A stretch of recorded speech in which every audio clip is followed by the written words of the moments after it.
ተቀጥታ የማታልቅ ባህር የሆነችዋ ህብረ ብሔራዊት ኢትዮጵያ ከ80 በላይ ብሔረሰቦችን በጉያው አቅፋ የተለያየ ቋንቋና ባህል ያላቸው ህዝቦች ያለ ልዩነት የጋራ ጣራ መስርተው ተጋምደውና ተዋደው የሚኖሩባት ምድረ ቀደምት ሀገር ነች። ታዲያ ከ3000 ዓመታት ለሚልቅ ዘመን እያነሰች እየሰፋች እየቆመች እየተነሳች ህብራዊ ቀለሟ ደምግባቷ ሆኖላት ልዩነቷን የአንድነት ማሰሪያ አድርጋ ዘመናትን የተሻገረች ሀገር የተሟላ ህብረ ብሔራዊ አንድነትን በማንበር ጠንካራ ሀገረ መንግስት መገንባት ስለምን ተሳናት በሚል መጠየቅ ተገቢ ነው። ኢትዮጵያ በዘመን መካከል ቀደምት ነበረች፣ ተቸክላ ቆይታለች፣ በሆነ አዙሪት ውስጥ ገብታለች፣ በጣም ዘግይታለች፣ ተንሸራታለች፣ ኋላ ቀርታለች።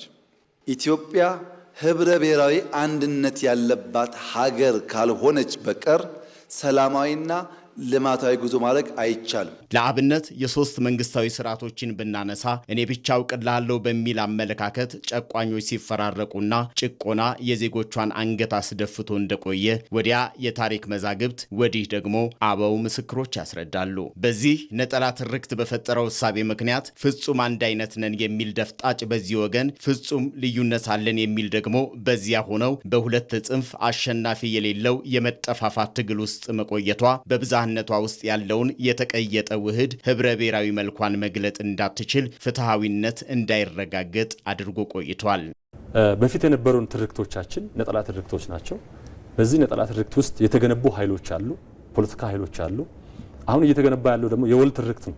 የጋራ ትርክት፣ ብሔራዊ ትርክት በጋራ ሀገራዊ አንድነት ላይ የበለጠ ትኩረት የሚሰጥ ብዛነትን ሳይጨፈልቅ ለብዛነት በቂ የሆነ ከለላ ጥበቃ ሰጥቶ ሀገራዊ አንድነቱን ደግሞ ጠንካራ መሰረት ላይ መጣል ስራ እየተሰራ ነው ያለው። ሁሉም ብሔር ብሔረሰብ በቋንቋው፣ በእሴቱ፣ በባህሉ ባለበት ቦታ፣ ባለበት ክልል፣ ባለበት ከተማ በሰላም በእኩል መብቱ ተከብሮለት መኖር አለበት ነው። ከአድዋ ድል በኋላ የገነባነው አርበኝነት ከካራማራ ድል ማዶ ያዋቀርነው የአንድነት ትርክትን ይዘን በመደመር እሳቤ ላይ የቆመ ህብረ ብሔራዊ አንድነትን የሚያጸና የጋራ ሀገርን የመገንባት ጉዞ ወቅቱ የፈጠረው ሀቅ ነው። በኢትዮጵያ ሰማይ ስር የሚረክስ ባህል፣ የሚጣል እሴት፣ የሚራከስ ማንነትን አስወግዶ በእኩልነት በመከባበር በጋራ መግባባትና ብዛነትን የሚያከብር ትውልድና እውነተኛ ፌዴራሊዝምን የመገንባት ጉዞ ለጠንካራ ሀገረ መንግስት ግንባታ ወሳኝ ጉዳይ ሆኗል። ህብረ ብሔራዊ አንድነት ያለበት ሲባል አንደኛ አስተዳደሩ እውነተኛ ፌዴራሊዝም የሚተገብር መሆን አለበት። ቋንቋ ብዝሃ ልሳን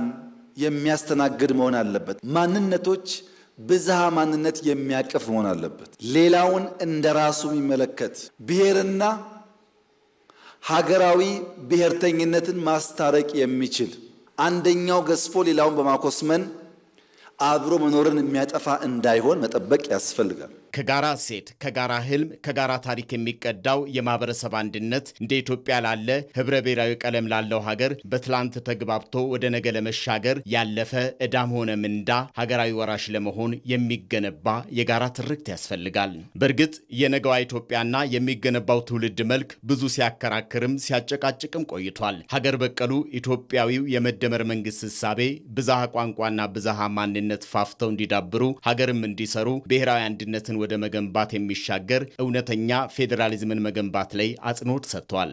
መደመር አፍርሶ የመጀመር የፖለቲካ ባህል ለኢትዮጵያ አይጠቅምም፣ መቆም አለበት ብሎ ያምናል።